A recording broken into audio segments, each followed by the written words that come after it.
let's head to outing reports. And then we're going to search for user.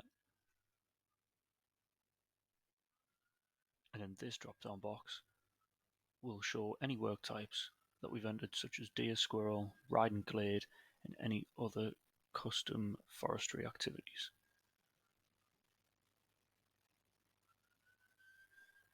We can then view the outing with the eyeball function, which will show all pin locations and any notes and images attached to those.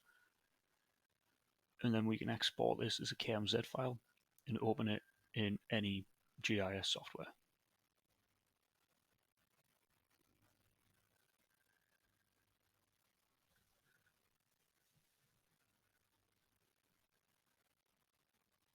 And all these locations, images, attached notes will all be in there. Thanks for watching this tutorial. If you have any questions on this function or any others, please get in touch at info@wildtrackpro.com or give us a call.